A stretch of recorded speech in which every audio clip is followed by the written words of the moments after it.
నువ్వు వెళ్ళినప్పుడు అయ్యగారు ఇంట్లో ఉన్నారా? నేనేమన్నా అన్నారా? నీ మీద అరిచారా? నేను అసలు ఆయనకి కనపడలేదు కదా. నేను అసలు ఆయనకి కనిపించలేదు. నేను తిన్నగా పెరట్లోంచి వంటగదిలోకి వెళ్ళాను. గోదా అక్కకి జాడీలిచ్చి వచ్చేసాను.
గోదా అక్క, నువ్వు మర్చిపోయినట్టున్నావు. నేను నీకంటే కాస్త కోస్తో తెలివైన దాన్ని. నువ్వు చాలా తప్పు చేశావు. నువ్వు దాచిపెట్టిన జాడీల నుంచి బ్రహ్మరాక్షసుడు బయటకొస్తాడు, వచ్చి నిన్ను శిక్షిస్తాడు.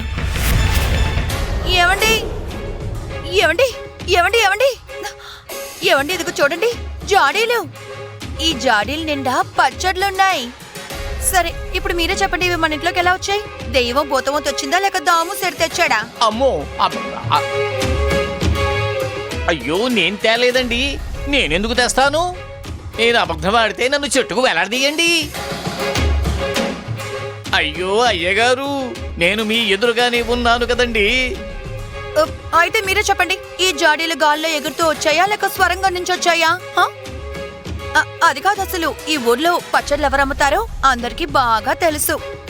కాబట్టి మీరే చెప్పండి, ఆ శివప్ప ఇంట్లోంచి ఎవరో ఈ జాడీలు తెచ్చిచ్చి వెళ్ళుంటారు. వాళ్ళు ఇంట్లోంచి ఎవరో వచ్చి పచ్చళ్ళు ఇచ్చి వెళ్లారు. మన ఇంట్లో ఎవరో వీటిని కనబడకుండా దాచిపెట్టారు. ఇవి సక్కు ఇంట్లోంచి వచ్చిన పచ్చళ్ళు. మరి ఎవరు దాచారో తెలిసిందా? గోదావరి అక్క. గోదావరి అక్కే మీ కంటపడకుండా ఈ జాడీలు దాచింది. ఆవిడ గారు ఎందుకు అలా చేసిందో ఆలోచిస్తే మీకే అర్థమవుతుంది. ఇంకేం చెప్పకో, ఇప్పుడే వెళ్ళి దాని రెక్కలు తెగ నరుకుతాను. ఎవరైనా ఆవులిస్తే నేను పేగులు లెక్కెడతాను. అలాంటి నన్నే మోసం చేస్తుందా? సక్కు వచ్చిందా అని ఎన్నిసార్లు అడిగాను. సక్కు నన్ను కలవకుండానే వెళ్ళిపోయింది. ఎలా కలుస్తుంది? గోదాక మీరిద్దరూ కలవకుండా అడ్డుకుంది కదా. క్రూరమైన మనుషుల కన్నా తేళ్లు పాములే మేలని నా ఉద్దేశం. అప్పుడు గోదాక కోపంగా మిమ్మల్ని ఒక మాట అంది. ఏమంది? మీతోనే అంది, అర్థం కాలేదా? ఏమండి, ఎంత అమాయకంగా ఉన్నారండి. విషయం ఏంటో త్వరగా చెప్పి చావు. సోది చెప్తావేంటి? అది గోదావరికి ఏమందంటే, క్రూరమైన మనుషుల కంటే తేళ్లు పావులే మేలని అంది. తేలు లాంటి క్రూరమైన మనిషి ఎవరు? ఎవరు? ఎవరు?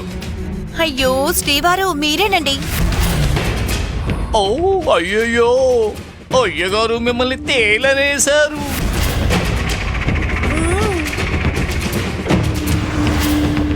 గోదా!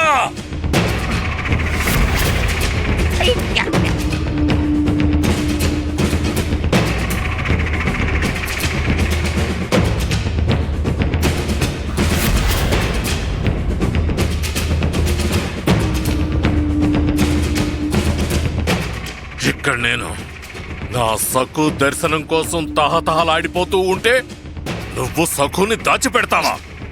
నా కంట పడకుండా తనని దాచిపెట్టి ఇక్కడి నుంచి పంపించేశావు.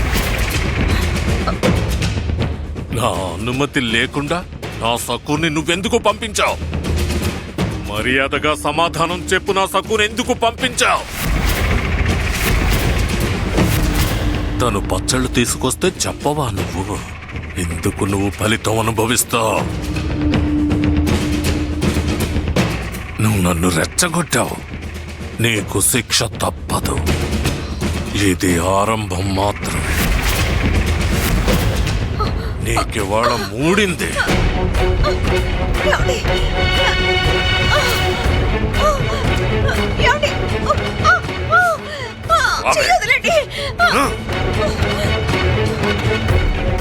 తిక్క కుదిరింది.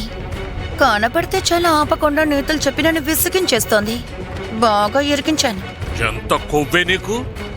నేను సకును చూడకూడదని, తను నా కంట పడకూడదని తనని ఇంటికి పంపించేస్తావా? నువ్వు అయిపోయావే. ఈ అయ్యగారిని మోసం చేస్తావా?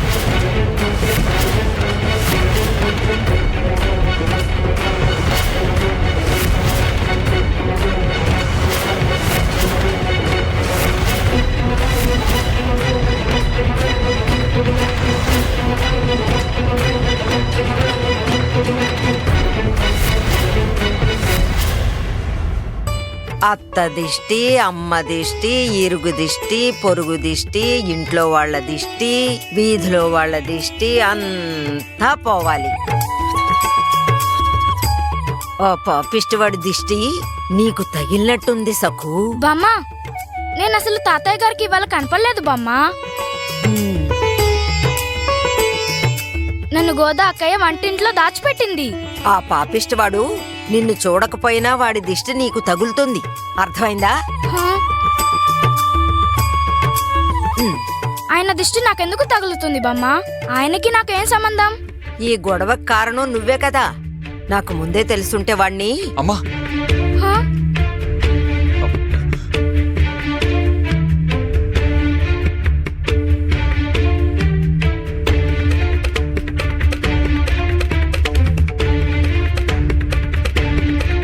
ఈ గొడవకి నేనే కారణమా? అమ్మ చెప్పమ్మా. నాకు ముందే తెలుసుంటే వాణ్ణి. బామ్మ ఎందుకని అలా అందమ్మా?